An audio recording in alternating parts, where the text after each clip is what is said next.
Pernahkah Anda bertanya-tanya, kenapa ya ada orang yang kayaknya selalu semangat banget ngejar target? Sementara yang lain tuh fokusnya lebih ke gimana caranya biar nggak ada masalah, gitu. Betul. Atau mungkin Anda perhatikan ada yang kelihatannya pede banget sama penilaiannya sendiri. Iya, Tapi ada juga yang kayaknya butuh banget divalidasi orang lain, gitu kan? nah persis. Ternyata ini bukan sekedar kebiasaan atau kepribadian acak aja loh. Bukan. Ini ada kaitannya sama yang namanya metaprogram dalam NLP. Yap, meta program. Oke, jadi metaprogram ini apa sih sebenarnya?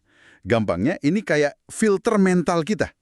Otomatis gitu. Filter ya, kacamata pikiran lah istilahnya. Nah, kacamata pikiran yang nentuin cara kita proses informasi, cara kita ambil keputusan, bahkan cara kita berinteraksi.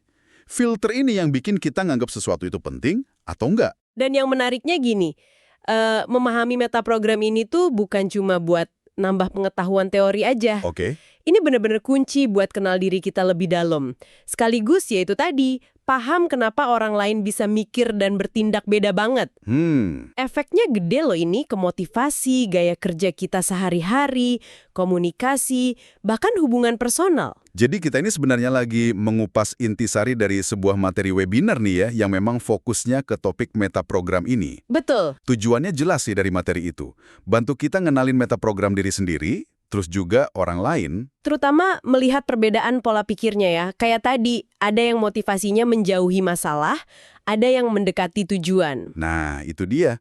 Dan ujung-ujungnya belajar gimana caranya nyesuaiin komunikasi kita biar lebih nyambung, lebih efektif. Ya, ini relevan banget buat siapa aja sih sebenarnya.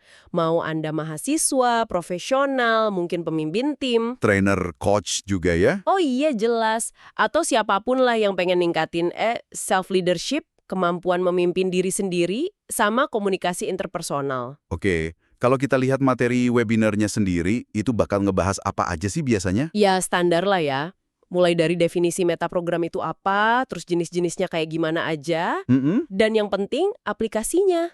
Gimana pakainya buat self-leadership tadi, sama buat komunikasi. Metodenya juga interaktif biasanya. Interaktif gimana tuh maksudnya? Iya, nggak cuma dengerin aja. Ada materi, jelas. Tapi ada studi kasus juga, contoh nyata gitu. Oke, biar kebayang ya. Terus ada latihan buat ngenalin pola pikir kita sendiri. Mungkin ada simulasi komunikasi juga. Dan pastinya sesi tanya jawab. Tepat. Jadi nggak cuma belajar konsep doang, tapi langsung coba terapin. Nah, di materi yang kita review ini, fasilitatornya kebetulan Syahrial. Beliau ini kan trainer dan konsultan ya. Iya, pengalamannya udah lumayan lama. Lebih dari 10 tahun katanya di bidang personal change, kepemimpinan, sama NLP ini. Sertifikasinya juga banyak ya, internasional, nasional, termasuk Master Practitioner NLP dari The CCID of NLP, USA. Kelihatan kredibel sih. Betul. Apalagi kalau lihat daftar klien yang pernah dilatih, wah, ada KPK, BPJS Kesehatan, BRI Corporate University, El-Nusa, OJK. Sampai Gizi dan World Vision Indonesia juga ya.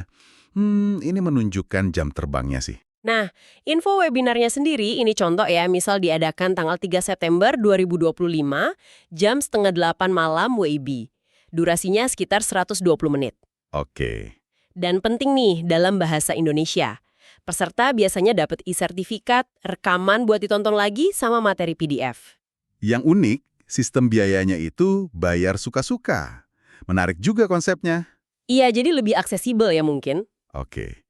Jadi kalau kita tarik benang merahnya nih, intinya apa sih dari memahami metaprogram ini? Intinya, kita jadi punya alat baru.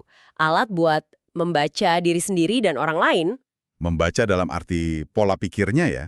Iya, pola pikirnya, kecenderungannya. Ini bisa banget ngebuka jalan komunikasi yang lebih lancar, hubungan yang lebih kuat, di kerjaan oke, di kehidupan pribadi juga. Jadi semacam investasi buat pengembangan diri lah ya. Betul sekali. Nah, ini mungkin memunculkan satu pertanyaan penting nih buat refleksi Anda yang dengerin. Oke. Apa tuh? Setelah denger ringkasan ini, coba deh renungkan sejenak. Kalau Anda lagi dihadapkan sama situasi baru atau tantangan gitu ya, kecenderungan alami Anda tuh lebih kemana? Apakah Anda lebih tergerak sama apa yang pengen Anda capai? Atau justru, sama apa yang pengen Anda hindari? Jadi lebih ke towards atau away from tadi ya? Nah, itu dia. Mengenali pola mana yang lebih dominan di diri Anda, itu udah langkah pertama yang bagus banget. Nggak ada yang benar atau salah loh. Yang penting kenal dulu ya polanya. Persis, itu udah modal besar.